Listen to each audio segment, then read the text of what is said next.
Từ thuở khai thiên lập địa đến nay con người chưa bao giờ có thể ngừng đấu tranh, còn bên của chúng ta chính là kẻ mạnh nhất được người đời tôn lên làm hoàng đế. Để chấm dứt trận chiến mãi mãi thì cần có một người thống trị, dù có bao nhiêu máu phải đổ đi chăng nữa thì anh ta vẫn phải làm. Dùng sức mạnh của mình tạo ra một thế giới mới cho nhân loại, đối thủ có tài giỏi tới đâu nhưng khi đối đầu với người đàn ông này đều chỉ có một kết cục, đó là cái chết. Rất nhiều kẻ coi men như là ác quỷ khi cướp đi sinh mạng của người vô tội, nhưng điều ấy không quan trọng miễn là có thể chấm dứt chiến tranh trên toàn cõi. Mưa bom cứ như vậy được rải xuống, cùng với đó là tiếng kêu thấu trời của người dân. Trang sử về vị vua hùng mạnh nhất đã được viết lại. Có được mọi thứ nhưng anh ấy vẫn chỉ là một kẻ cô độc, và chuyện gì đến cũng đến khi vị hoàng đế đã đột ngột băng hà. Tưởng rằng mọi thứ đã kết thúc, tuy nhiên ai đó đã cầu cho men có được một kiếp sống mới được ánh sáng soi rọi. Cứ như vậy cho tới khi mở mắt thì vị vua cô độc đã bất ngờ được tái sinh trở thành con của đôi vợ chồng trẻ tốt bụng. Cậu bé đã có cái tên mới gọi là Arthur. Ban đầu nó vẫn chưa hiểu chuyện gì đang diễn ra khi xung quanh là những thứ xa lạ. Cậu nhóc tự hỏi hai người trước mặt này là ai. Nhưng rồi Arthur mới hiểu ra rằng bản thân đã chết và được bố mẹ sinh ra. Thật không ngờ một kẻ từng đạt được vô số chiến thắng lẫy lừng, bây giờ lại phải khốn đốn trong cơ thể của đứa trẻ sơ sinh. Mẹ của Men là Alice, còn bố là Zenon. Tuy đây là lần đầu có con nhưng họ chăm sóc cho Arthur rất tốt. Mọi thứ đều khá ổn ngoại trừ việc khi ở trong cơ thể này, Men hoàn toàn không kiểm soát được bản thân. Có một sự bất mãn không hề nhẹ luôn đeo bám vị vua trẻ, thi thoảng lại ỉa đùn ra đó nhưng mẹ vẫn vui vẻ thay tã cho. Điều này khiến Arthur có cảm giác cơ thể này giống như một nhà tù vậy. Rất nhiều lần cậu bé ước mình có thể tỉnh dậy coi đây chỉ là giấc mơ. Đen thay những điều kỳ lạ này vẫn không kết thúc. Tuy vậy nhưng có vài thứ khiến vị vua trẻ hứng thú, đó là được nhìn thấy bố sử dụng sức mạnh mà ở kiếp trước không hề có. Ngoài ra mẹ của nó cũng sở hữu khả năng hồi phục tuyệt vời. Thế giới này tồn tại một loại sức mạnh cậu ấy không thể lý giải. Công việc thường ngày của bố chính là đi tiêu diệt quái vật cùng với những đồng đội. Để biết thêm về những thứ xung quanh, Arthur luôn cố gắng quan sát mọi người. Kiến thức chính là sức mạnh, và xã hội ở đây cho phép mỗi cá nhân được quyền sở hữu vũ khí. Chỉ riêng điều đó thôi đã nói lên sự nguy hiểm rồi. Chính vì vậy cậu bé muốn nhanh chóng đạt được sức mạnh. Những ngày tháng đầy bất tiện vẫn được tiếp tục. Mẹ rất hay ru con trai ngủ trong khi cậu bé muốn khám phá nhiều hơn nữa. Thế nhưng cảm giác được yêu thương chăm sóc cũng không tệ chút nào, vì ở kiếp trước Men thậm chí không dám mong có được một giấc ngủ bình yên. Những kẻ muốn ám sát vẫn kéo tới lấy mạng liên tục. Thời gian cứ như vậy trôi qua, cho đến nay Arthur đã bắt đầu biết bò. Cậu ta đến soi mình vào gương khiến bố mẹ rất vui. Họ hay dùng từ bé bỏng để gọi con trai khiến Men chẳng thể chấp nhận được. Sự tôn nghiêm của một vị hoàng đế vẫn còn đây, thế mà lại bị gọi như thế. Đã mấy tháng qua đi nhưng Arthur vẫn chưa thể quen với cái tên này. Tuy vậy nhưng đây chỉ là vấn đề nhỏ so với việc được khám phá thế giới ngoài kia. Chính vì vậy khi được mẹ đưa đi ngủ, nó đã lừa để Alice ra ngoài, còn bản thân thì trèo xuống đất một cách lặng lẽ. Sau khi kiểm soát được tay chân theo ý muốn thì việc này khá dễ. Arthur cố gắng bò nhanh nhất có thể để mẹ không phát hiện ra. Thật may trong nhà có một phòng đọc sách chứa đủ các thông tin cậu ấy cần.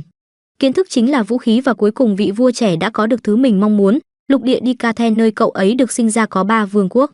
Đầu tiên là tộc người lùn sống trải rộng dưới lòng đất, tiếp đến là vương quốc của tộc Elf nằm sâu trong rừng, và cuối cùng là Sapin nơi cả gia đình đang ở. Vương quốc loài người thì có số dân đông nhất. Đây là đất nước theo dạng quân chủ giống như đất nước trước kia Men cai trị, nhưng ở đây có một điều khác biệt, đó là ngai vàng sẽ được thừa kế chứ không phải thứ để cướp đoạt. So với kiếp sống trước đây thì thế giới này có thể nói là đang trên đà phát triển. Ngoài thông tin cơ bản này ra, Arthur còn tìm được cuốn sách viết về sức mạnh mà bố mẹ đang dùng. Một trong những lý do khiến kỹ thuật chưa tiến bộ đó chính là phép thuật. Tại đây Men nhận ra sức mạnh bố mẹ dùng được cấu thành bởi mana, khả năng điều khiển mana phần lớn là nhờ di truyền từ bố mẹ. Và cứ 100 người thì sẽ có một người từ khi sinh ra đã mang khả năng đặc biệt. Có 2 cách chính để kích hoạt sức mạnh bên trong cơ thể. Nó gọi là Augmenter và Conjurer. Bố cậu ấy thuộc vào dạng dùng mana để cường hóa cơ thể giống như chiến binh. Augmenter mang lại sức mạnh to lớn và khả năng phòng thủ cao cho người dùng. Conjurer thì phóng mana ra bên ngoài và có thể điều khiển nó theo ý muốn. Mẹ cũng đã từng làm một lần nhưng có vẻ bà đặc biệt hơn người bình thường thì phải. Thứ cốt lõi để điều khiển được sức mạnh chính là lõi mana. Việc thức tỉnh thành một pháp sư thường diễn ra từ đầu tuổi dậy thì cho đến cuối tuổi thiếu niên. Bằng cách tập hợp những mảnh mana tiềm ẩn trong cơ thể về cùng một điểm, đồng thời tạo ra mana co thì một người sẽ có thể trở thành pháp sư. Bản thân Men kiếp trước cũng biết một thứ tương tự, nhưng Arthur gọi nó là khí, sức mạnh tiềm ẩn bên trong giúp vị vua trẻ chiến thắng mọi trận đấu. Và thứ cốt lõi của nó là trung tâm khí. Cậu bé cũng muốn thử dùng kiến thức kiếp trước để biến nó thành vũ khí cho kiếp này. Đang ngồi tập trung các mảnh mana lại với nhau thì bị mẹ phát hiện. Cứ thế Arthur bé bỏng bị nhấc lên mà không thể học hỏi được thêm. Alice cảm nhận được gì đó từ con trai khiến Men lo lắng, cứ tưởng bị lộ việc đang luyện tập rồi cơ, hóa ra là Arthur vừa ỉa đùn. Ban đầu nó nghĩ mình đã kiểm soát được việc này, tuy nhiên khi sờ xuống dưới thì lại thấy ấm ấm. Vị vua trẻ không thể tin được là người như mình vì quá tập trung mà chẳng hề nhận ra đã bĩnh ra quần. Một lần nữa nó thấy cơ thể này đúng là một cái nhà tù vì không thể làm điều mình muốn. Thời gian nữa lại qua đi, hiện tại Arthur đã được 2 tuổi và mẹ thì luôn viết lại mọi thứ về sự thay đổi của con trai trong nhật ký. Đối với Alice thì nó là đứa trẻ đáng yêu nhất thế giới, đầy tính tò mò và đặc biệt là ngoan vì không thấy khóc.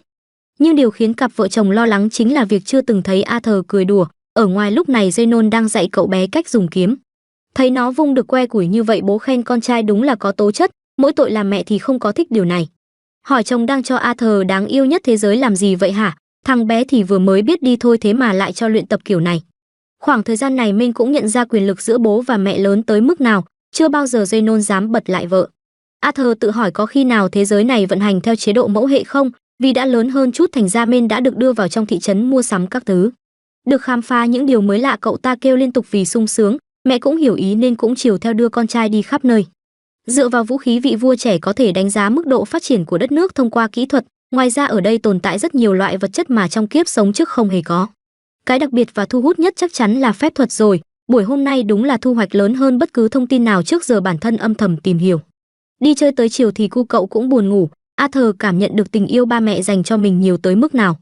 Tuy có vài thứ hơi bất tiện thật nhưng suy cho cùng cậu ấy chẳng có gì để phàn nàn, vậy ra cảm giác có bố mẹ chăm lo là như thế này. Thứ mà kiếp trước Min chưa từng cảm nhận qua bao giờ, hồi đó bản thân vừa mới sinh ra vài tuần tuổi thì đã bị bỏ lại ở trại trẻ. Lớn lên tại đó cùng những người bạn cùng hoàn cảnh, Arthur vẫn luôn ao ước có một người mẹ. Và giờ đây nó đã thực hiện được mong muốn ấy, cảm giác ấm áp khi được ở bên bà đúng là dễ chịu. Vậy ra Alice đã nhận ra việc thằng con thường xuyên trốn khỏi giường để đi đọc sách rồi, cả khi mắt Arthur sáng lên khi thấy những điều mới lạ ở chợ. Nghĩ hẳn là nó thừa hưởng dòng máu từ Zenon rồi vì ông bố đó cũng rất thích phiêu lưu. Và một ngày kia khi Arthur lớn con trai có thể nhìn ngắm vô vàn những điều mới lạ ở trên thế giới này giống như bố mình vậy. Mẹ thì mong con trai chọn một con đường nhẹ nhàng và bình yên. Qua ngày hôm sau cậu nhóc cảm thấy thật may mắn vì ở bên cạnh lúc nào cũng có một cuốn sách giáo khoa sống, việc nhìn bố luyện tập mỗi ngày đã giúp nó nhận ra rất nhiều thứ. Bố thì là chiến binh thành ra không giỏi trong việc dùng phép, mẹ cũng ra tới cho biết riêng mảng này thì chồng hơi kém. Còn về sức mạnh thể chất thì không thể chê vào đâu được, Arthur chứng kiến cảnh này lập tức muốn đi làm thử. Tuy nhiên lại sắp đến giờ ngủ trưa thành ra mẹ không cho, hết cách cậu ta đành vận dụng khả năng đặc biệt để thuyết phục. Đó là phô ra vẻ đáng yêu khiến Alice bị mê hoặc, ban đầu cũng từ chối nhưng thấy nó cứ kêu kiểu như năn nỉ thì đành phải đồng ý, vị vua trẻ cũng vui vì lần này mình đã thắng. 2 năm qua Arthur thu được vô vàn kiến thức và kinh nghiệm, thu hoạch lớn nhất chính là sự hình thành của lõi mana bên trong người. Vô số mảnh ghép tiềm ẩn đang tập trung lại một điểm tạo lên sức mạnh to lớn, việc này đòi hỏi sự tập trung cao độ. Nhờ giữ được ký ức từ kiếp trước mà công sức bỏ ra cuối cùng cũng được đền đáp, sau khi thu thập mảnh cuối cùng thì lõi mana của cậu ta đã hoàn thiện. Nhưng đi kèm với đó là một vụ nổ lớn khiến bố mẹ ở bên ngoài bị ảnh hưởng, dù bị thương khá nặng ở lưng như Zenon vẫn cố gắng chạy vào xem thằng con thế nào. Thế nhưng đập vào mắt hai vợ chồng chính là việc Arthur đã thức tỉnh, trong khi vẫn chưa được 3 tuổi. Đang nghĩ đây là bước tiến lớn thì những thanh gỗ rơi xuống, không màng nguy hiểm mẹ đã lao vào che chắn. Bố cũng phản ứng kịp thổi bay tất cả, thoát chết trong gang tấc. Arthur lần đầu tiên cảm nhận được sự lo lắng của bố mẹ. Trong vô thức Min đã khóc thật to và gọi mẹ ơi, cứ như vậy cả gia đình đều rơi nước mắt vì thấy con trai an toàn. Nhớ lại mảnh ký ức của kiếp trước một chút, khi ấy Min đã bị ám sát bởi một tên sứ giả. Hội đồng xét xử lập tức tuyên án tử đối với hắn, nhưng lại theo kiểu án treo, muốn người này đưa vợ con về cố hương sau đó mới hành hình. Người này cũng cố cầu xin vì đúng là bản thân chống lại hoàng đế thật, tuy nhiên vợ con không có làm gì sai hết nên mong sẽ tha cho họ. Nếu phải trở về quê thì những khó khăn còn đáng sợ hơn cả cái chết đang chờ đợi, bản thân có mệnh hệ gì cũng chẳng sao. Nhưng ít nhất xin vua Grey hãy tha cho vợ con mình, phía hội đồng thì không chấp nhận cho rằng vua là ánh sáng dẫn lối cho ta. Sao có thể làm phiền ngài chỉ vì vấn đề nhỏ nhặt này được, thanh niên kia tiếp tục cầu xin sự giúp đỡ, kết quả vợ và con lập tức bị giết. Hội đồng không ngờ vua Grey lại đích thân ra tay như này, song vẫn coi nó như là lòng từ bi thực sự. Vì cái chết chính là sự giải thoát khỏi đau khổ vĩnh viễn, kẻ ám sát cũng sốc xong vẫn phải dập đầu cảm ơn. Trở lại hiện tại đã được một thời gian kể từ khi Min thức tỉnh, bố cũng đặt làm cho đôi găng tay để chiến đấu thế nhưng đã bị từ chối. Nó nghĩ với cơ thể nhỏ bé này mà chơi cận chiến kiểu đấy, chắc chắn sẽ bị giết trước khi tiếp cận được đối phương. Hai bố con dùng kiếm gỗ để đấu tập, ban đầu họ chỉ đánh theo kiểu bình thường. Nhưng sau khi thấy Zenon dùng tới sức mạnh thì cậu nhóc cũng làm theo, chỉ trong một nhát cái que trong tay bố đã bị đánh gãy. Arthur thì cười khoái chí hỏi xem mình có giỏi không, cũng vì Min quá tài năng cho nên đã được đề nghị cho đi bái sư đàng hoàng. Alice thì phản đối vì không hề muốn xa con chút nào, với cả chồng đã nói là tự mình dạy cho con rồi thì.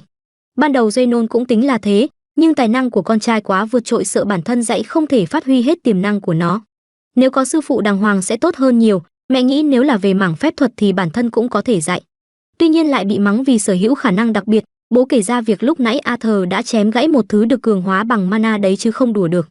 Đã thế năm nay mới có 4 tuổi thôi chứ có phải người lớn đâu, đây cũng là vì tương lai của Mên thế nên mẹ đành đồng ý. Tuy vậy nhưng vẫn rất buồn không thể để Arthur dễ thương nhất thế giới phải tới một nơi xa lạ để sống. Venon đồng ý với việc thằng con rất dễ thương song vẫn phải cố thuyết phục vợ. Để giải quyết êm đẹp Mên hỏi bố mẹ sao tất cả không cùng nhau đi, nghe vậy tự dưng cả hai thấy đó là cách tốt nhất nên đã đồng ý. Bọn họ cùng nhau chuẩn bị những thứ cần thiết để chuyển nhà. Khoảng vài ngày sau tổ đội mạo hiểm giả của bố đã tới đón, Mên cũng đứng ra giới thiệu mình là Arthur mong sẽ được giúp đỡ. Lần trước cái ngày nó phá tan ngôi nhà cũng chính những người này đã tới để sửa lại, họ là thành viên của một tổ đội tên Twin Horns. Bố với mẹ trước khi kết hôn cũng từng ở trong đội thế nên tất cả mới thân nhau như vậy, họ cũng giới thiệu tên cho Mên nhớ bao gồm Adam, Angela, Dudden, Helen và Jasmine. Tất cả đều rất quý thằng nhóc hiểu chuyện và đầy tài năng này, mọi người cũng bắt đầu hộ tống gia đình đến nơi ở mới để chuẩn bị cho việc học tập của Mên. Đây là chuyến đi đường dài đầu tiên của cậu ấy trong thế giới này, tuy phương tiện di chuyển không có bằng kiếp trước nhưng nó lại đem đến cảm giác rất vui vì có bố mẹ ở bên. Đến trưa tất cả dừng lại để nghỉ ngơi, theo như Arthur được nghe thì điểm đến sẽ là thành phố Sirius. Nó khá mong chờ về nơi ở mới nhưng cũng có một vài vấn đề phải đối mặt, xung quanh đây có rất nhiều thú dữ và không hề an toàn chút nào. Thật may kỹ năng của mọi người trong đội đều rất tốt, Jasmine, Adam và Helen thì đều là Augmenter giống như bố. Cô Angela và chú Dudden thì là Conjurer giống mẹ, tổ đội này có sự gắn kết giữa các thành viên cao nên việc phối hợp vô cùng ăn ý. Bản thân cậu ta nghĩ mình cũng phải sớm mạnh lên mới được, đến tối nhờ đám sói mà cả nhà đã có bữa ăn ngon. Vì đây đang là ở giữa cuộc hành trình nên Arthur không có dám đòi hỏi, ít nhất thì số thịt này rất tươi vì mới săn được hôm nay. Mẹ cũng không thể ăn nhiều khiến Mên lo lắng, sau khi nhìn thấy trên tay chồng có vết thương Alice cũng tính hồi phục lại. Biết thế toàn bộ thành viên khác đã phải đứng ra ngoài để cảnh giác xem có ai theo dõi hay không, kỹ năng của cô ấy vô cùng đặc biệt trong thế giới này.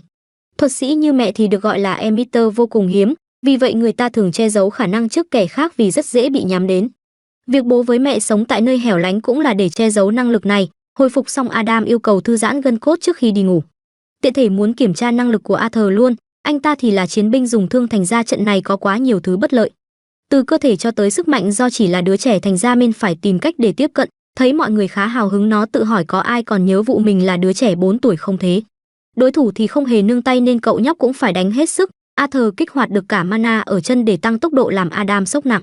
Thoáng cái đã luồn được ra đằng sau để chém nhưng đã bị phản công, cơ thể do bé quá thành ra đã bị lực tác động thổi bay. Cũng may cô Angela đã dùng phép để đỡ, mấy người khác tới mắng anh chàng kia vì đã quá tay. Adam thì cho rằng Arthur là quái vật chứ không đùa được, nếu nương tay người bị đánh sẽ là mình.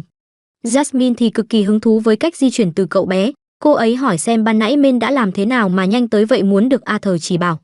Nhìn vào ánh mắt của người này, vị vua trẻ biết đây là một kẻ quyết không bỏ cuộc cho tới khi có được thứ mình cần. Chuyến hành trình của họ diễn ra khá suôn sẻ ở những ngày tiếp theo, Arthur cũng được mọi người chỉ dạy cho nhiều thứ mới mẻ trong sách không có.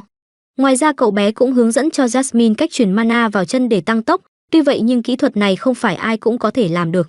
Kể từ hôm đó lúc nào Arthur cũng bị bà chị này giám sát. Hôm sau là sinh nhật của Mên nên cô nàng kia đã đến tặng quà, đó là một con dao cũng là để cảm ơn Arthur vì đã dạy mình cách tăng tốc. Vũ khí mới của cậu được thiết kế khá đặc biệt khi liên kết với sợi dây, tùy vào trường hợp mà có thể dùng tới. Mọi người cũng hiếm khi thấy Jasmine thân thiết với ai đó như vậy, Alice nghĩ tại con trai dễ thương quá mà. Đang định đi tiếp thì đột nhiên Mên phát hiện mẹ có dấu hiệu lạ, sau khi di chuyển bất ngờ tất cả đã bị toán cướp tấn công. Quân số của bọn chúng rất đông đã bao vây hết toàn bộ nơi này. Mục tiêu là phụ nữ và trẻ con, Mên thầm nghĩ xem ra những kẻ như này ở thế giới nào cũng có. Trận chiến rất nhanh đã nổ ra, mẹ phải an ủi Arthur nói mẹ ở đây rồi nên đừng lo, tất cả cùng nhau phối hợp chống lại toán cướp. Xét về năng lực cá nhân đương nhiên họ vượt trội hơn hoàn toàn, đen thay phe bên kia số lượng quá nhiều mà sức của mỗi người là có hạn. Venom rất nhanh đã bị hạ nhưng vẫn tỏ ra cứng rắn để hai mẹ con bớt lo, với cả nếu để chúng biết về năng lực đặc biệt thì sẽ còn nguy hiểm hơn. Bố nhờ con trai dẫn mẹ đi trước còn chỗ này cứ để mọi người ở đây lo, ban đầu cậu ấy cũng muốn chiến đấu vì đã có đủ sức mạnh. Nhưng lại được cho biết về việc trong bụng mẹ còn em bé thì Mên đã phải nghe theo, chuyện này cũng là để bảo vệ đứa em trong bụng. Mấy anh chị cũng đứng ra dọn đường cho hai mẹ con chạy trốn, nó thầm nghĩ một kẻ đã cướp đi mọi thứ như mình bây giờ lại đối mặt với việc sẽ bị cướp đoạt. Có lẽ đây chính là luật nhân quả do kiếp trước gây ra, lúc này một tên pháp sư đã dùng phép tấn công. Arthur cảm nhận được lập tức đẩy mẹ ra còn bản thân thì rơi xuống vực, ít nhất cậu ấy muốn kéo theo tên đó nên đã dùng dao phóng tới.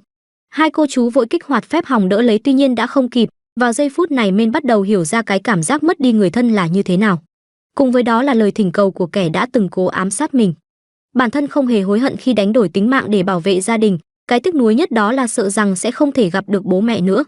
Ngoài ra cũng muốn chăm lo cho đứa em trong bụng chưa chào đời. Đến tối Arthur bất ngờ tỉnh lại và nhận ra mình chưa chết, ngay lúc ấy một sinh vật khổng lồ đã xuất hiện.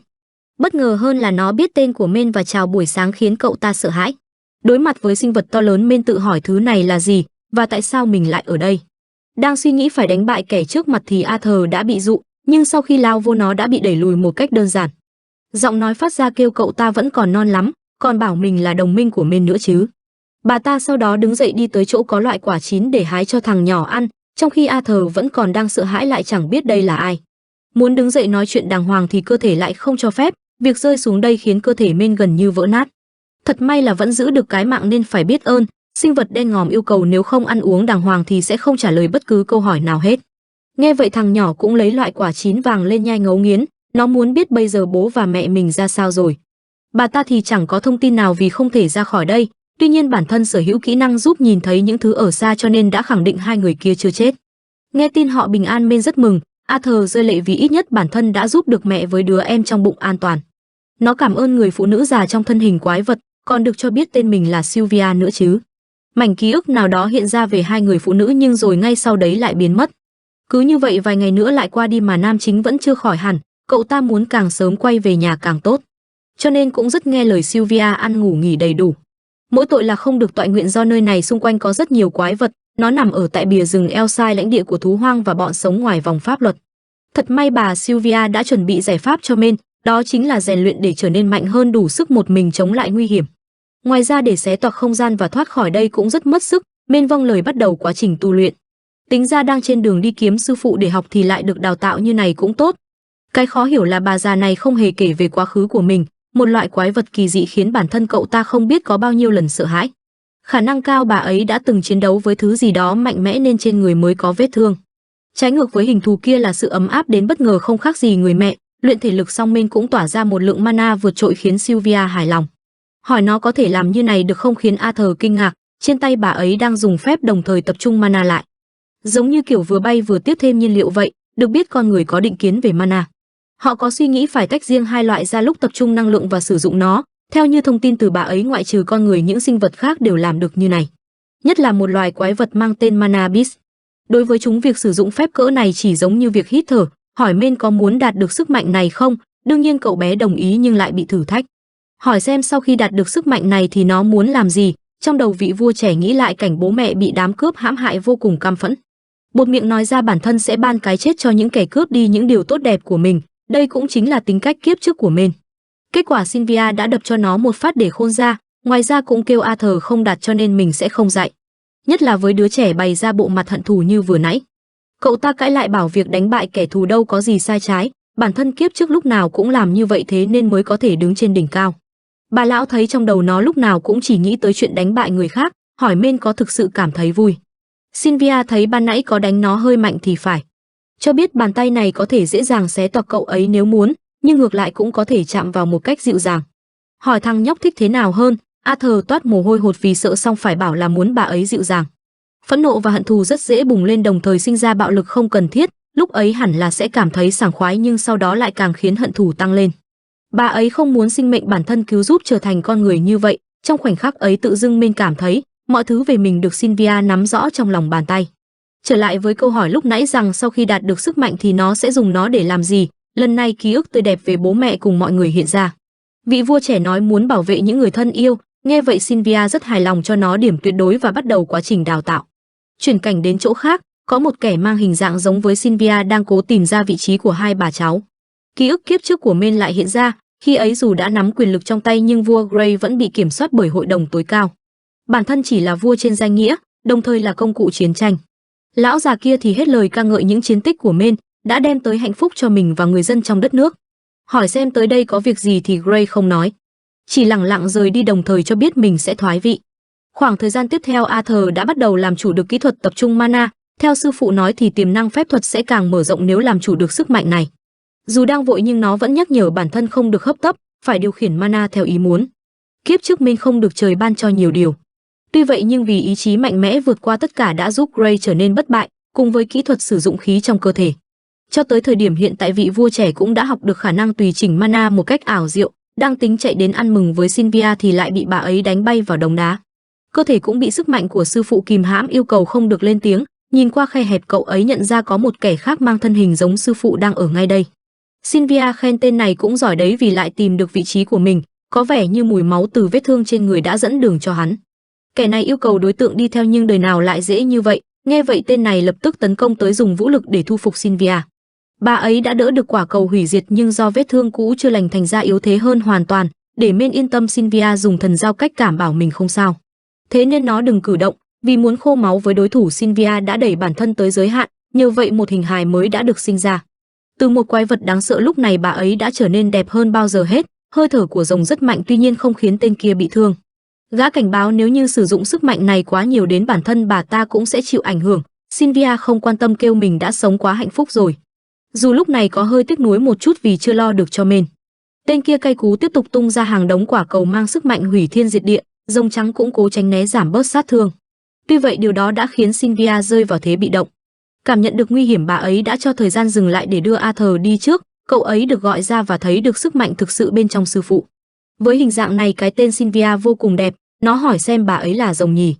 Vì không còn nhiều thời gian cho nên sư phụ đã mở cổng dịch chuyển muốn thằng nhỏ thoát khỏi đây. Tuy cánh cổng kết nối tới một nơi xa hơn dự kiến nhưng bà tin Men sẽ tự mình quay về được. Trước khi đi cũng hỏi lại xem nó sẽ dùng sức mạnh ấy vào việc gì. Cậu ta không do dự nữa đáp lại, nói muốn bảo vệ những người bản thân yêu quý, đây sẽ là lời hứa của họ. Ngoài ra còn một thứ nữa Sylvia muốn Men giữ lấy, dặn dò hãy dùng lông vũ để bọc lại và giữ gìn cẩn thận. Sau khi trao lại sức mạnh trên người, Arthur bắt đầu hiện lên những dấu ấn kỳ lạ. Cùng với đó là câu nói đến một ngày nào đó nó sẽ hiểu, còn bây giờ không còn nhiều thời gian nữa. Đôi bên sẽ phải từ biệt, mặc dù rất luyến tiếc nhưng không thể làm khác được. Bà ấy nói khoảng thời gian bên nhau rất vui, cậu ta cũng coi sư phụ là một người cần phải bảo vệ. Nhưng đứng trước kẻ thù kia thì không tài nào thắng nổi. Cậu ta cũng khóc vì điều này nhưng lại được an ủi, đây là chuyện không thể tránh khỏi. Men ngạc nhiên với những lời bản thân đã nói, cho rằng đó là vì mình đang dần thay đổi, không còn mang suy nghĩ của kiếp trước nữa do được Sylvia thông não. Cậu ta nói bà ấy chính là gia đình quý giá của mình, sư phụ nghĩ nó đã có một người mẹ tốt rồi thì lại được thằng nhỏ coi là bà. Câu này khiến Sylvia bất ngờ và rất muốn được nó gọi theo kiểu ấm áp như vậy một lần nữa. Arthur vui vẻ gọi bà ơi, cùng với đó là những giọt nước mắt hạnh phúc của cả hai. Sylvia nói lời cảm ơn sau đó đẩy nó rời đi trước khi quá muộn. Bước vào cổng dịch chuyển tự dưng cậu ta đổi ý muốn ở lại giúp đỡ. Tuy nhiên bản thân cứ thế bị kéo vào chiều không gian khác, không thể làm gì được. Thời gian sau đó quay lại, kết quả rồng trắng đã lãnh chọn một đòn và gục ngay tại chỗ. Tên kia thấy thế cũng tiến tới nghĩ nhiêu đây sao có thể chết được. Và đúng là như vậy, Sylvia cố tung ra một đòn cực mạnh ở cự ly gần để ngọc đá cùng tan. Vụ nổ lớn cứ thế xảy ra, cùng với đó là lời cảm ơn từ ai đó. Sylvia đã hoàn thành nhiệm vụ nên cũng giao lại mọi thứ cho người kia để tiếp tục giúp đỡ Men. Bên trong cổng dịch chuyển nó nghe thấy giọng nói của người bà kia, cậu ta cảm thấy rất buồn khi phải rời xa. Nhưng đây là điều không thể tránh khỏi và thế giới này tràn ngập nỗi buồn như vậy, mong sao Men có thể biến đổi chúng thành nụ cười. Cậu ấy cho rằng điều đấy là không thể. Sylvia nói hiện tại đúng là như vậy nhưng tương lai Men sẽ đủ sức làm chuyện đó. Đây là nguyện ước của Sylvia nên cậu ta cũng vâng lời, đến giây phút cuối người bà này tin chắc nó sẽ làm được thôi. Vì bản thân là vị vua tối cao mà lại. Nhưng đừng để trái tim rơi vào phẫn nộ và hận thù giống như trước đây. Cầu cho ánh sáng sẽ soi rọi cho kiếp sống mới của Men. Được gọi là vua Gray, nó bắt đầu nhận ra mọi thứ. Cứ thế Arthur tỉnh lại ở một nơi xa lạ cùng những giọt nước mắt lăn dài trên má. Nó đã hiểu ra những lời Sylvia nói nên từ giờ sẽ cố làm tất cả để thế giới này trở nên tươi đẹp. Đột nhiên lúc này có tiếng cầu cứu của ai đó, không nói nhiều, Arthur kích hoạt sức mạnh ở chân rồi nhảy thẳng lên trên cây quan sát. Cậu ta bắt gặp cảnh những tên buôn người vây bắt một cô bé tộc elf, chúng cho rằng nhỏ rất có giá trị nên sẽ đem bán. Hoàn thành mục đích tất cả cũng chọn rời đi chứ không dám ở lại lâu hơn. Cái cảnh này lại khiến Men nhớ về lần bố mẹ bị tấn công nên rất cáu. Thế nhưng lời dặn của Sylvia đã giúp nó bình tĩnh lại, không để cảm xúc tiêu cực chi phối. Cứ như vậy cậu ta bám theo băng cướp ẩn mình chờ đợi cơ hội. Chạy tới chiều tối bọn chúng cũng dừng lại nghỉ ngơi. Arthur không biết nếu bám theo có về được thành phố. Quan trọng nhất bọn kia lại muốn làm gì đó với cô bé nên cậu ấy muốn ra tay càng sớm càng tốt. Thanh niên cứ thế ngồi thiền chờ đợi màn đêm buông xuống là lúc đám người xấu mất cảnh giác nhất. Nhìn vào ba con sói, Arthur không hiểu sao chúng lại ngoan ngoãn phục tùng, đoán rằng là nhờ ma thuật nên cậu ta cũng lợi dụng tối đa hòng đánh lạc hướng. Mấy tên kia hoàn toàn không nhận ra cũng đi tới, ngay giây sau một đứa bất ngờ đã bị Arthur đâm gục tại chỗ. Nhờ vậy cũng thu được con dao để giải quyết tên tiếp theo. Vì cơ thể vẫn là trẻ con thành ra việc chiến đấu khiến Minh cảm thấy nhanh mệt. Lúc này một đứa khác đã phát hiện ra cậu ấy, Minh không thể dứt điểm ngay, kết quả đã để hắn báo cho đồng đội biết có một thuật sư ở đây. Nghe vậy đối phương khá bất ngờ vì Minh vẫn là trẻ con, gã ta coi Minh là hàng hiếm muốn bắt sống về để bán. Thấy tên này đang tính làm gì đó, Arthur khá cẩn trọng, ngay khi đối thủ lao vào vị vua trẻ đã né được. Tuy nhiên khi phản công thì lại không hiệu quả do đối phương có chút thực lực, nó tiếp tục phóng con dao được liên kết với sợi dây đến, tuy nhiên đã bị tóm lấy. Chớp lấy cơ hội, kẻ bắt cóc lao vào đá bay cậu bé ra xa, gã nhấc bổng Minh lên rồi khuyên đừng cố phản kháng vì không có tác dụng đâu. Nghe vậy Arthur kích hoạt phép lửa thành công thoát ra, đối phương đau quá không muốn giữ mạng cho Minh nữa. Thế nhưng ngay giây sau đã bị cậu ấy kết liễu, tên còn lại thấy cảnh này cũng cố cầu xin. Đáng tiếc bọn chúng có lẽ đã gây ra nhiều tội ác nên không thể tha được. Giải quyết xong cả 4 kẻ bắt cóc, Arthur mới tiến tới chỗ cô bạn kia để cứu. Nhỏ đang rất sợ hãi và khi nhìn thấy đứa trẻ tầm tuổi mình ở đây cũng rất bất ngờ. Minh cũng vậy vì gương mặt này đã gợi nhớ lại một người quen ở kiếp trước. Ra bên ngoài, nhỏ Elf nhìn thấy vết thương trên tay cũng tỏ vẻ quan tâm. Đây là lần đầu Arthur trò chuyện với ai đó tầm tuổi mình nên hơi ngại. Nó phải che đi toàn bộ những cái xác của bọn bắt cóc cho cô bạn đỡ sợ, bảo trẻ con thì không nên nhìn thấy thứ đó đâu. Xong lại bị mắng cho trận vì bản thân cũng là trẻ con còn gì. Hỏi về mấy tên đó thì nó giả bộ người ta gặp tai nạn không qua khỏi ấy mà. Sau khi thu xếp đồ đạc, Arthur tính bỏ lại cô bạn để tìm đường quay về, kết quả đã bị giữ lại vì ai lại làm thế. Thực ra nhỏ Elf rất sợ nên không muốn bị bỏ lại một mình, nên cho biết tôi còn phải về nhà nữa và đám người xấu sẽ không thể đuổi theo đâu nên đừng lo. Cô bạn thầm nghĩ Arthur tính bỏ một cô gái dễ thương như mình ở lại trong rừng tối đúng là đáng trách. Men thì nghĩ khu rừng này là nhà của tộc Elf thì việc gì phải sợ, nhưng cô bạn kêu bố mẹ hay bảo trẻ con đi một mình thì sẽ bị ma cây ăn thịt. Nó hỏi xem đường về nhà đi hướng nào thì cô bé chỉ về hướng ngược lại, còn về khoảng cách xa bao nhiêu nhỏ hoàn toàn không rõ, vì lúc sáng đang chơi thì vô tình bị lạc. Arthur cảm thấy đúng là vô lý quá, nhưng thôi người ta là con gái nên cũng phải đưa về tận nơi vậy. Điều này sẽ khiến vị vua trẻ mất thêm một khoảng thời gian trước khi có thể trở về đoàn tụ với cha mẹ. Ban đầu còn định điều khiển 3 con sói cho nhanh nhưng lại không biết cách. Cô bạn yêu cầu nhanh thả chúng ra nếu không sẽ chết mất. Arthur lo sợ việc sẽ bị tấn công nhưng nhỏ kia biết rõ. Mấy bạn sói này rất hiền, chỉ đang bị đám người xấu lợi dụng như công cụ thôi, chưa kể cô ấy là cư dân của rừng xanh đâu thể nhìn bọn chúng chết vì đói được. Sau khi được thả ngay lập tức 3 con sói quay đầu bỏ đi. Arthur nhìn cảnh này cũng thấy vui rồi cứ thế dẫn cô bạn tìm đường về nhà. Đến sáng hôm sau đôi bên cũng giới thiệu làm quen và biết nhỏ là Tessia, vì cả hai đều đang đói nên cũng lấy thực phẩm của 4 tên bắt cóc ra nấu nồi súp ăn. Tuy nhiên hương vị không được ngon mấy vì chỉ có thịt khô luộc với muối, nếu có thêm chút rau vào chắc sẽ ngon hơn. Men nhớ lại mấy hôm được Sylvia chăm lo cho tận tình cũng buồn khi không thể cứu được bà. Cô bạn tuy không quen ăn thể loại này nhưng cũng cố để còn lấy sức đi bộ. Trước giờ Arthur luôn nghĩ ăn uống miễn sao có thể hấp thụ được dinh dưỡng là xong. Thế nhưng bữa ăn cũng là thứ giúp con người trở nên gắn kết. Cô bạn kêu mình muốn ăn thứ gì đó ngọt cơ, đúng là trẻ con có khác nhưng điểm này lại khiến Tessia trở nên dễ thương trong mắt Arthur. Nhỏ hỏi xem tại sao cậu ta lại tới rừng Elside thì biết đã bị chia cắt khỏi gia đình, biết nó cũng đang bị lạc. Cô bạn kia khá vui vì đôi bên cùng chung cảnh ngộ. Vị vua trẻ hỏi xem ở tại đất nước của Elf thì mọi người sinh sống như nào, Tessia cho biết ở chỗ mình rất vui. Tuy vậy nhưng bố mẹ thì hay bận việc nên bản thân thường xuyên phải chơi với ông và người giúp việc, trên đường đi họ gặp vài sinh vật nhỏ nhắn dễ thương. Cứ được một đoạn thì Arthur lại trèo lên cây quan sát, theo suy đoán đích đến còn rất xa. Cả hai tiếp tục đi trong khi chẳng có chút manh mối gì về Eleanor. Nhìn thấy mấy con bọ đang bay quanh cô bạn nó cũng hỏi, Tessia kêu nơi này rất nhiều sinh vật hay ho. Mọi người thường hay dùng đom đóm để làm dấu hiệu, ngoài ra còn có thể chơi được nữa. Vị vua trẻ thầm nghĩ vậy đây chính là cách trẻ con chơi đùa. Tiếp tục di chuyển, Tessia cho biết sau khi thức tỉnh mana bản thân sẽ được đi theo sư phụ để học. Nghe vậy cậu ấy cũng hơi ghen tị vì bản thân cũng muốn, hỏi xem ở đây không có chế độ trường học à thì nhỏ kia chẳng biết gì. Chắc có lẽ tại thế giới này vẫn chưa phát triển đến mức có trường cho học sinh. Arthur đột nhiên phát hiện ra một con sói đang bám theo thì hơi lo, đến tối nghe thấy tiếng hú cậu ấy cho rằng lẽ ra nên giết bọn chúng cho đỡ nguy hiểm. Bảo cô bạn đi vô trong ngủ thì lại không chịu, cậu ấy cần phải ở ngoài đây canh gác. Bản thân tự hỏi quả trứng mà Sylvia đưa cho mình là thể loại gì. Lát sau Tessia cũng gọi vô trong, còn kể ra vụ ông có dặn mình không được ngủ cùng con trai, nhưng vì Men đã cứu cho nên sẽ để nó nằm bên cạnh. Cậu ta ban đầu từ chối kêu tôi không có buồn ngủ, nghe vậy nhỏ tiếp tục kiếm cớ bảo nếu cậu ta ở ngoài sẽ có người xấu phát hiện ra mà tìm tới đấy. Arthur nhận ra cô bạn sợ ma cho nên mới vậy bèn phải đi vô trong. Tessia kiếm cớ đây là vì sự an toàn của cả hai chứ không phải mình sợ ma đâu, còn yêu cầu cậu ta ở nguyên trong này nữa chứ. Nếu buồn đi vệ sinh thì cũng phải gọi mình dậy để đi cùng. Đôi bên tiếp tục trò chuyện về việc Arthur tới từ vương quốc loài người. Tessia nghe kể đàn ông ở chỗ cậu ấy ai cũng biến thái và có nhiều vợ, Men sốc nặng hỏi xem sao lại biết điều đó. Nhỏ kêu ông đã kể nhưng theo cậu ấy thì tộc Elf chắc cũng có người biến thái như nhau thôi, mà quan trọng hơn nó không dám chắc Tessia hiểu biến thái nghĩa là gì. Con người không phải ai cũng có nhiều vợ mà chỉ có những kẻ giàu có hay quý tộc mới như vậy thôi. Nói xong cũng là lúc cô bạn lăn ra ngủ. Men nghĩ nếu mà có em gái thì chắc sẽ giống như này. Qua hôm sau đôi bên tiếp tục vượt qua những thử thách mới. Thật may Tessia đã hoàn toàn quên đi vụ bị bắt cóc. Treo đeo lội suối nhỏ đều không làm được, mỗi lần như vậy Arthur lại phải cõng qua. Và rồi một chuyện không may đã xảy ra khiến cậu ta đau đớn, chẳng hiểu sao lõi mana trong người lại xuất hiện cơn đau dữ dội không thể chịu nổi. Tessia thấy vậy rất lo phải đi tìm thảo mộc để làm thuốc, Men dựa vào gốc cây để nghỉ ngơi tuy nhiên cơn đau vẫn không giảm. Cậu ta không muốn cho cô bạn biết để nhỏ lo lắng thêm, đúng lúc này con sói hôm qua theo dõi họ lại đi tới. Tưởng sẽ bị tấn công cơ ai ngờ nó lại trả ơn bằng một con lợn vừa mới săn được, cô bạn cho biết bọn chúng rất khôn nên việc này cũng là dễ hiểu.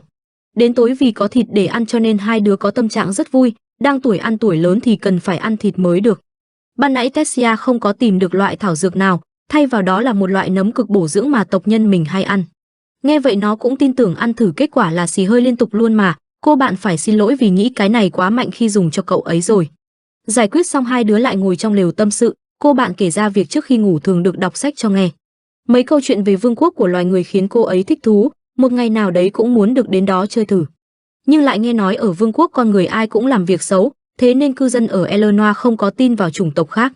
Vì hôm nay mệt quá nên Arthur đã ngủ trước, Tessia nghĩ mình đang ra dáng một người chị chăm sóc em trai. Đến ngày hôm sau cơn đau bên trong vẫn tiếp diễn, thật may là đã sắp về tới nhà của cô bạn. Đôi bên mấy ngày qua nói chung rất thân nên muốn gọi Men là Át, cậu ta không có gì để phản đối vì đây là người bạn đầu tiên. Hơn nữa kẻ đến từ miền quê kém cỏi như mình có ai đó chơi cùng là vui rồi, nó cũng trêu trêu gọi cô nàng là tiểu thư sợ ma không dám đi vệ sinh một mình. Nhỏ giận dỗi bỏ đi vì cứ tưởng coi Men là bạn rồi thế mà lại nói như vậy, tiếp tục di chuyển cuối cùng họ cũng phát hiện ra lối vào nằm ở thân cây. Arthur có hơi lo sợ nên Tessia đã đứng ra hướng dẫn, muốn đưa cậu bạn vào trong để tham quan. Vượt qua cổng dịch chuyển đột nhiên một đám người xuất hiện, kêu nhờ nhỏ kia mà họ mới có thể tức tốc tới đây. Ngay giây sau Arthur đã bị khống chế khiến cậu ấy chẳng hiểu gì. Bình tĩnh lại Men nhận ra đây có thể là vương quốc của tộc Elf, do Tessia quá ngây thơ cho nên bản thân đã mất cảnh giác. Cố gọi tên nhỏ để làm gì đó thì nhỏ vẫn không nói, Arthur cay cú khi bản thân đã bị lừa bởi những lời trước đó. Và lẽ ra kiếp trước đã từng trải qua rồi thì không nên mắc phải thêm lần nữa, đến khi đám lính định giết chết cậu ấy thì nhỏ mới đứng ra ngăn chặn. Bọn họ thì mặc định loài người là những kẻ hung ác, Tessia vẫn cương quyết đòi thả ra vì Men đã cứu mình mà. Cứ tưởng đã ổn thỏa ai ngờ đám người kia còn nghĩ Arthur đã tẩy não công chúa. Đúng lúc này một giọng nói vang lên ngăn tất cả lại đồng thời ra lệnh thả cậu bé ra. Ông ấy thấy chuyện này cũng không trách được mấy người kia vì một con người lại xuất hiện với công chúa đang mất tích của họ, thì đương nhiên phải cảnh giác rồi. Ông giới thiệu mình là Vorian quốc vương tiền nhiệm của vương quốc Eleanor, biết cô bạn mang thân phận cao quý nó cũng hỏi. Tessia tỏ vẻ ngây thơ bảo tưởng đã nói với cậu ấy rồi cơ, đúng lúc này bố và mẹ của nhỏ đã có mặt, nhỏ cũng khóc vì rất nhớ hai người họ. Vị vua hiện tại thấy con người ở đây cũng yêu cầu binh lính làm gì đó, ông bố đứng ra ngăn cản nói dù là chủng tộc gì thì đây vẫn là người cứu cháu gái mình và đưa nhỏ tận đây. Không thể cứ giết trong khi còn chưa biết chuyện gì đã xảy ra được, Tessia cũng vậy nói Át đã cứu mình nên mọi người đừng có manh động. Còn đòi ông bố mời Men về cung điện để tiếp đãi long trọng nữa chứ, chưa kịp đồng ý thì nhỏ đã chạy tới kéo tay người bạn kia đi mà chẳng bận tâm điều gì. Ông Vorian cũng nhắc nhở cậu bé về sau vẫn phải kể hết ra mọi chuyện, đột nhiên Arthur cảm nhận được sức mạnh không rõ nguồn gốc từ nhân vật này, và ngược lại ông ấy cũng vậy.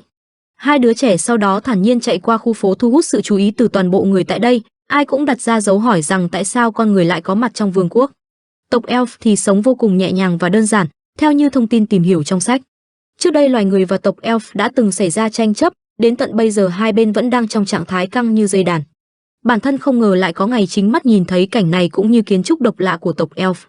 Cô bạn thì vẫn tỏ vẻ niềm nở nhưng cái khó hiểu chính là ánh mắt lúc đó của nhỏ, ngoài ra cơn đau vẫn đang hành hạ cậu ấy từng giây từng phút.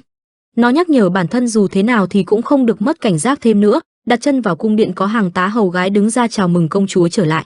Nhỏ cũng nhờ mọi người chăm sóc tốt cho vị ân nhân đã cứu mạng mình, còn khẳng định Át không phải người xấu nữa chứ. Men thấy nhỏ đúng là lạc quan vì làm vậy chỉ khiến họ khó xử hơn thôi, quay sang hỏi cậu ấy thích ăn uống hay là đi chơi thì Men lại muốn tường thuật lại vụ việc về những kẻ bắt cóc trước. Nó tính giải quyết thật nhanh để còn quay về với gia đình, bố của cô bạn nghe vậy cũng đồng ý. Vào phòng Arthur không nói vì công chúa vẫn còn ngồi ở đây, sợ nhỏ sẽ có ký ức không hay.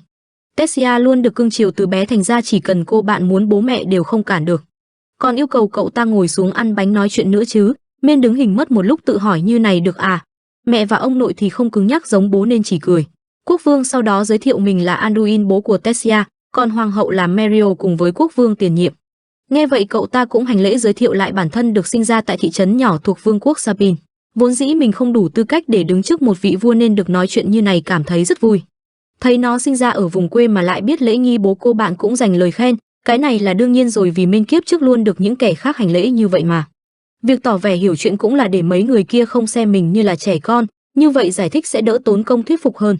Cậu ta kể lại đại khái vụ bản thân thất lạc gia đình do bị cướp tấn công, tuy không nói dối nhưng đó chưa phải toàn bộ sự thật.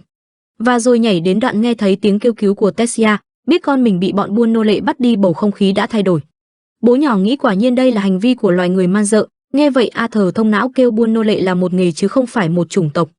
Cựu vương muốn biết tại sao Men có thể giải cứu cháu gái, nó đã trao đổi hay cầu xin tha mạng. Cậu ấy nói thẳng việc bản thân đã tiễn vong bọn chúng rồi, tuy chỉ là trẻ con nhưng mình đã là thuật sư.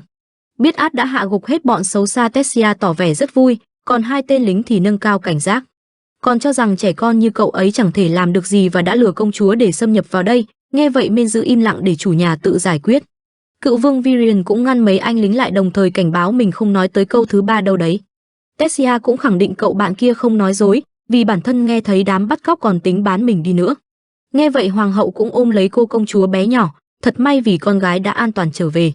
Quốc vương nhờ vậy cũng tin vào mấy lời đó. Arthur tiếp tục nói về vụ bản thân bị bọn cướp tấn công và lạc đến nơi này, hiện tại chỉ muốn được trở về đoàn tụ với gia đình.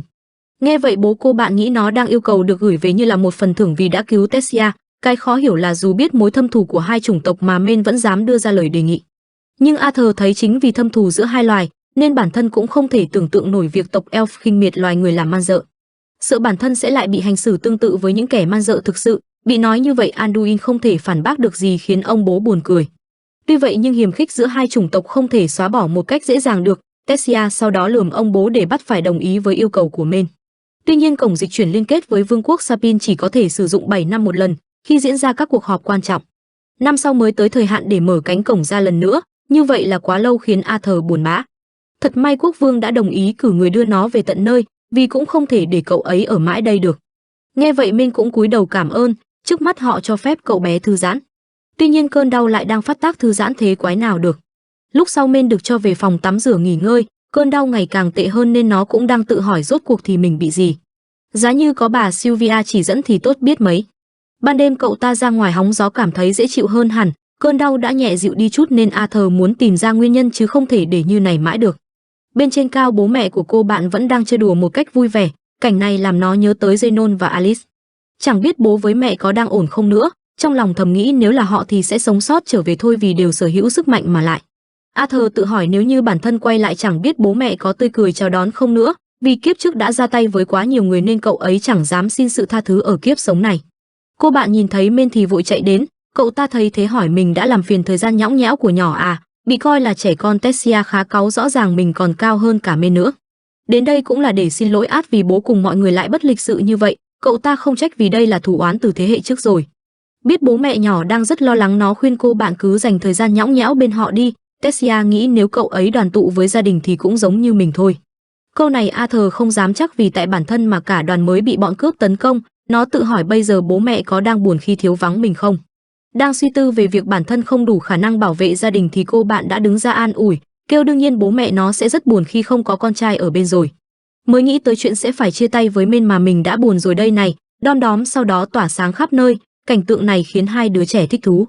Nhờ vậy Men cũng thấy được hình ảnh của cha mẹ đang vẫy gọi, giờ đây cậu ấy nhận ra bản thân đã bị bóng tối của kiếp trước nuốt chửng lý trí. Việc chiến đấu với quá khứ đã qua khiến cậu ta mất niềm tin vào cuộc sống hiện tại. Thế nên cũng phải gửi lời xin lỗi Tessia khi trước đó đã nghi ngờ nhỏ lừa mình. Đang tỏ vẻ thích thú với mấy con đom đóm thì đột nhiên ai đó tấn công cô bạn. Theo phản xạ Men đã đỡ được rồi đuổi theo đá thẳng mặt, hóa ra đó lại là ông nội của nhỏ. Nó cũng khó hiểu khi ông ấy lại tính giết cháu mình. Lão già cười cười bảo Men nhìn lại thứ trên tay đi, vì nó chỉ là đom đóm thôi chứ đâu phải hung khí. Cậu ta đã bị lừa để kiểm tra khả năng thực sự, dựa vào phản ứng ông ấy bây giờ mới tin Men có thể giết được đám bắt cóc. Tessia cũng xin ông nội đừng bắt nạt át nữa, kêu cậu ta không giống những người mà ông ghét đâu. Cái này đương nhiên lão hiểu kêu đích thân tới đây là vì chuyện khác, lâu rồi mới được gặp một nhân vật thú vị như Men nên muốn thử tài chút thôi. Ông ấy tạo ra thanh kiếm gỗ rồi dùng phép đưa cháu gái ra chỗ khác để đôi bên đọ sức, Min cũng đang cần đối thủ để kiểm tra năng lực. Trận chiến được bắt đầu với thế chủ động từ cậu ấy, tuy nhiên mọi đòn tấn công đều bị cựu vương Vorion né sạch. Biết lão già này rất mạnh, nó cũng phải tăng cường mana, dù vậy nhưng ông ta vẫn có tốc độ nhanh hơn hẳn. Chớp lấy thời cơ, vị vua trẻ muốn vượt qua chính mình để ra đòn nhanh và nhanh hơn nữa. Trong lúc chiến đấu như này nó bắt đầu mất bình tĩnh.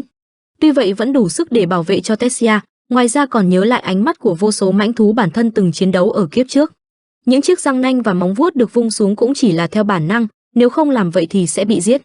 Và Men bây giờ cũng đang ở trong hoàn cảnh của một con thú như vậy nên cũng cố dùng hết sức chiến đấu. Nhờ vậy mà cậu ta đã ghi được một điểm trước cựu vương khiến ổng có hơi bất ngờ. Đang tính bắt đầu hiệp 2 thì cô cháu gái đi tới cấu đít vì như vậy là đủ rồi.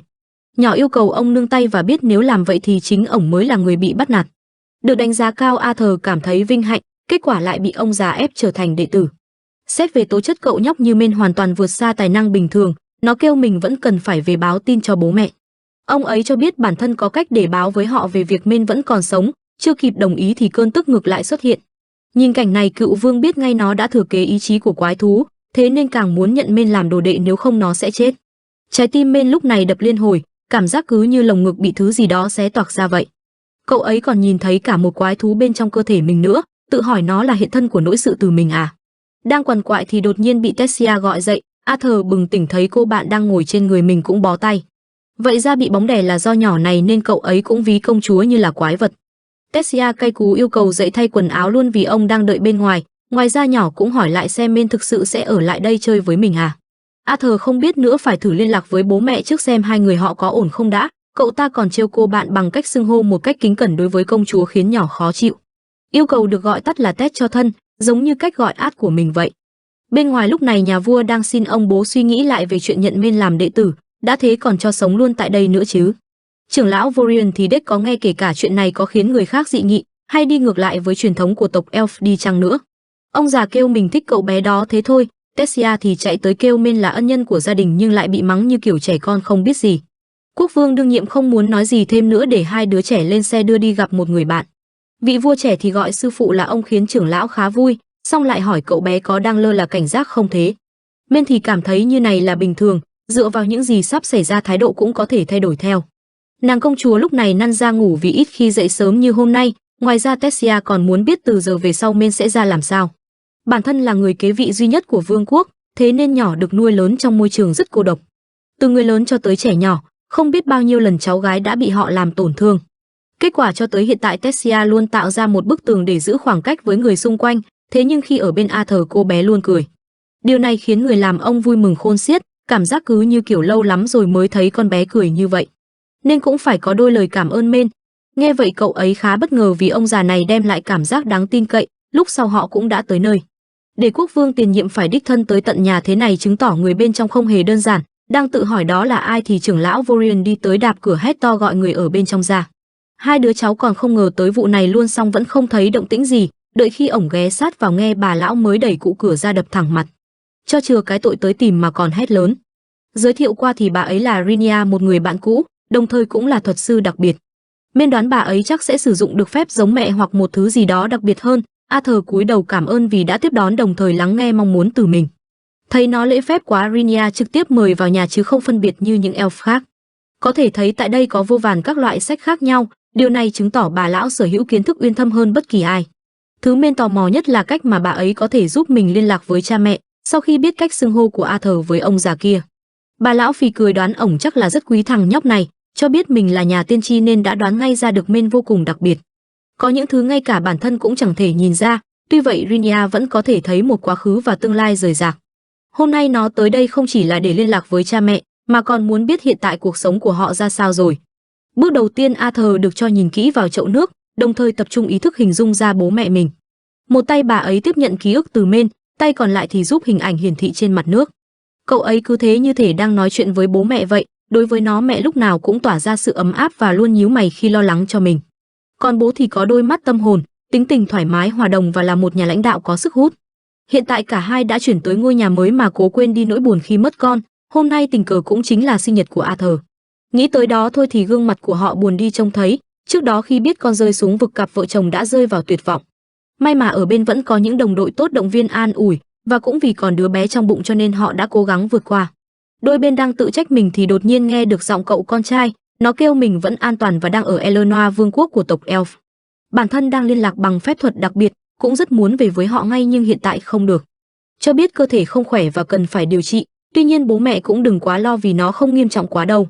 Sau khi khỏi bệnh bản thân sẽ quay về ngay thôi nên bố mẹ đừng tự trách bản thân về những chuyện đã xảy ra. Nghe những lời này mẹ cũng cảm động phát khóc. Vì không biết tới khi nào mới liên lạc được tiếp cho nên cậu ấy mong cả hai giữ gìn sức khỏe. Ngoài ra còn cho biết mình rất yêu bố mẹ rồi rơi lệ, thật mừng vì họ vẫn an toàn sau vụ lần đó. Mong muốn đã được thực hiện. Arthur sau đó đã gọi trưởng lão Vorion là sư phụ. Vài ngày sau trong buổi nói chuyện Tessia lại trách bố mẹ vì không muốn để Art ở đây, ông nội cũng ủng hộ cháu gái thành ra đôi vợ chồng mới đồng ý để hai đứa sống chung. Còn nếu sợ người dân nói gì thì cứ thông báo với cả nước Arthur là đệ tử được mình trực tiếp dạy bảo là xong. Bản thân sẽ chịu trách nhiệm nếu có chuyện xảy ra. Nhà vua sau đó cũng lên tiếng gửi lời xin lỗi tới Men và chào đón nó như một phần trong gia đình. Tự dưng thấy thái độ thay đổi Men chẳng hiểu đã có chuyện gì xảy ra nên cũng nhìn về phía hai ông cháu. Nó đoán ông vua này rất yếu đuối trước bố mình và con gái thì đã bắt tay làm hòa. Tessia còn muốn dẫn bạn ra ngoài chơi nữa và đã được đồng ý, cứ thế hai đứa trẻ dắt nhau dạo phố chứ cứ ở trong nhà mãi không ổn. Vì đã có thông báo từ cung điện cho nên không ai đến kiếm chuyện với Men, lần đầu cậu ta được tận hưởng cảm giác đi chơi kiểu này. Còn được cô bạn rủ đi mua kẹo nữa chứ. Thế nhưng tại đây vẫn còn tồn tại thành phần bất hảo đã đến kiếm chuyện, thằng nhóc bằng tuổi này thường xuyên trêu Tessia khiến Men cạn lời. Công chúa cũng được khuyên đừng tiếp xúc với Art nhiều sẽ bị tổn thương đấy, vị vua trẻ thì tìm cách chọc phá đối phương, nó giả vờ tỏ vẻ ngạc nhiên trước cái tên của tóc vàng. Còn tưởng đó là tên của một loài động vật cơ, nghe xong thằng nhóc kia cay cú bảo Men là đồ ngu si thiếu hiểu biết. Thấy nó trêu tụi nhỏ tức điên Tessia chỉ biết phì cười, tuy không hiểu cách Arthur chơi chữ nhưng Ferris vẫn biết nó đang mỉa mai mình nên cũng đòi quyền thách đấu. Công chúa tính khuyên ngăn vì dù có là quý tộc cũng không nên hống hách như vậy, bị trà đạp lên danh dự nó từ chối vẫn muốn khô máu với Men. Mọi người xung quanh thì khá hứng thú vì tại đây quyết đấu là một trận chiến danh dự, cứ thế Tessia đã đứng ra làm trọng tài. Ngay khi trận đấu bắt đầu không ngoài dự đoán Ferris đã bị Men đấm cho cái vêu mồm nằm im thim thíp, Art tỏ vẻ ngạc nhiên vì chưa gì trận đấu đã kết thúc rồi. Thế mà còn tưởng đối thủ phải mạnh hơn cơ, cô bạn vui vẻ kéo tay Men rời đi khiến cậu ta ngày càng bị thu hút. Nó cũng cố tận hưởng trước khi bắt đầu quá trình rèn luyện, trưởng lão Vorion có nói trước để Men biết quá trình huấn luyện rất khắc nghiệt. Cậu ta sẽ học cách thuần phục quái thú trong người, điều này có thể sánh ngang với việc đắm mình trong dung dịch đang sôi. Tóm lại tương lai sẽ rất khó khăn nhưng nếu có đủ kiên trì và cố gắng, ông ấy tin chắc Men sẽ vượt qua và gặt hái được những thành quả lớn lao. Bài học đầu tiên đó là đừng quan tâm đến cơn đau từ lõi mana nữa. Arthur tỏ vẻ hào hứng cho cô bạn biết trước khi tới đây mình đã luôn luyện tập với gia đình, ngoài ra còn một người bà nữa. Hai đứa trẻ cùng lên tinh thần để cùng nhau phát triển. Cứ thế thời gian qua đi và Men đã luôn cố gắng hết sức, dù cơn đau có dày vò cơ thể đến như nào đi chăng nữa. Chuyển cảnh đến vài năm sau Men lúc này đã lớn hơn nhiều dưới bàn tay chăm sóc của cô bạn. Ngày hôm nay bố mẹ của Tessia có cuộc họp quan trọng cần phải đi xa khiến Arthur hơi tò mò. Nhỏ kia thấy thế liền đưa cho cái bánh ăn cho đã, còn kêu bảo được người đẹp như mình làm bữa sáng cho thì phải biết ơn đấy nhé. Cặp đôi vẫn như mọi khi, ngày nào cũng luyện tập cùng với cựu vương Vorion. Công chúa thì tấn công liên tục vì mất công dậy sớm làm đồ ăn cho nó vậy mà chẳng nói một lời cảm ơn, thấy tụi nó sung quá ổng cũng cho bắt đầu buổi tập hôm nay luôn. Sức mạnh và quyết tâm của Arthur đã lớn hơn trước rất nhiều, sư phụ nghĩ chắc có thể tiến hành bước tiếp theo được rồi. Để hai đứa cháu đấu tập xong ông ấy muốn Men ôn lại kiến thức về phép thuật, sau khi ổn định mana trong người cậu ấy có thể học được một trong các nguyên tố như đất, nước, lửa và gió. Việc tiếp nhận được nguyên tố nào thì tùy vào mỗi chủng tộc, đối với elf thì là gió ngoài ra còn có thể thành thạo được đất và nước nữa. Con người như Men thì có thể tiếp thu cả 4 loại tuy nhiên mỗi người hầu hết chỉ giỏi một loại chính thôi. Dù hiếm hoi nhưng vẫn có kẻ điều khiển được nhiều loại nguyên tố khác nhau. Tessia lên tiếng hỏi về việc tại sao từ đó tới giờ, Art không rèn luyện cơ thể trong khi sử dụng phép thuật như mình. Trưởng lão nói luôn là vì nó yếu, ý chí quái thú ngủ bên trong lõi mana của Men thì lại rất mạnh. Đến thời điểm hiện tại thi thoảng Arthur vẫn bị cơn đau hành hạ, chính ý chí quái thú đó đã làm rối loạn cân bằng giữa cơ thể và xác thịt, đồng thời cũng là nguồn gốc khiến Men đau đớn. Đến thời điểm hiện tại, nó đã có đủ sức chịu đựng để đồng hóa mana vào cơ thể rồi nên ông ấy sẽ tiến hành luôn. Tessia nghe vậy cười đều hỏi xem cậu ấy có đủ sức chịu đựng không, vì khi bị mình đánh còn kêu đau nữa là. Về phần nhỏ này thì đã thức tỉnh mana khi mới chỉ có 9 tuổi. Thông thường tộc Elf thức tỉnh lúc 10 tuổi đã được coi là tài năng rồi nên chắc chắn Tessia rất đặc biệt. Kể từ đó cô nàng ngày nào cũng bắt Men đấu tập với mình. Sư phụ sau đó cũng tiến hành đánh thức ý chí quái thú đang ngủ yên trong người luôn, nếu thành công từ giờ nó không cần phải lo về cơn đau nữa. Đồng thời sẽ trở thành người thuần phục quái thú thật sự giống như mình chẳng hạn, ổng nhắc nhở trước về việc mana sẽ bị thiêu đốt. Nghe thì có vẻ nguy hiểm nhưng chắc chỉ cảm thấy nóng một chút thôi. Cứ thế sư phụ truyền vào người Arthur nguồn năng lượng quái thú từ mình. Ngay sau đấy ý chí quái thú trong người Men đã thức tỉnh, tuy nhiên nó mạnh hơn mức hai ông cháu kia có thể chịu được liền bị đẩy ra xa. Arthur cũng chịu phản phệ khi nguồn sức mạnh lớn bùng nổ trong cơ thể. Cựu vương không thể tin nổi ý chí quái thú trong người cậu ta lại là rồng nên rất sốc. Men thì bất tỉnh nhân sự ngủ cho tới tận chiều. Sư phụ khá lo nên đã túc trực ở bên, cũng muốn biết về mối liên kết giữa thanh niên và ý chí của quái thú trong người. Nó không muốn kể nhiều về bà Sylvia nên chỉ cho biết đó là rồng. Nghe vậy sư phụ vô cùng bất ngờ. Vì sinh vật huyền thoại đó tưởng chừng đã không xuất hiện từ hàng ngàn năm về trước rồi. Dù không muốn tin nhưng ổng vẫn phải tin vì đã chứng kiến toàn bộ, cũng dặn dò thằng đệ tử đừng có tiết lộ chuyện này với ai. Ý chí của rồng trong người Men sẽ trở thành tranh chấp không cần thiết giữa các thế lực. Ngoài ra còn một tin khác đó là việc 4 tháng nữa là Men có thể rời khỏi nơi này rồi, lẽ ra phải 2 năm nữa mới tới ngày mở cánh cổng dịch chuyển. Nhưng vì ba vương quốc bắt đầu cho bọn trẻ giao lưu với nhau nên đây sẽ là một cơ hội giúp cậu ấy trở về. Arthur tự dưng có cảm giác buồn đi hẳn. Thời gian sống tại đây rất tốt, hơn nữa bản thân chỉ có mỗi Tessia làm bạn thôi, giờ lại phải chia tay đúng là khó thật. Sư phụ xoa đầu kêu nó cứ nghỉ sớm đi. Từ mai sẽ phải luyện tập khắc nghiệt hơn cho tới khi trở về, con cháu gái mình cũng đã hiểu rồi nên không cần lo. Đêm đó Men chẳng thể ngủ được vì thời gian còn lại chỉ là 4 tháng, đột nhiên quả trứng bà Sylvia đưa cho lại bất ngờ vỡ vỏ. Men cũng sợ nhưng bất ngờ là bên trong lại có một sinh vật vô cùng dễ thương, hiển nhiên đây là rồng rồi nhưng nhìn hơi lạ thì phải.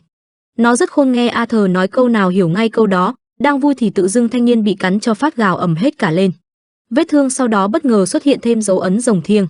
Kiểu như nó đã nhận cậu ấy làm chủ, ngoài ra mối quan hệ này giúp cả hai giao tiếp thông qua thần giao cách cảm mà không cần mở mồm.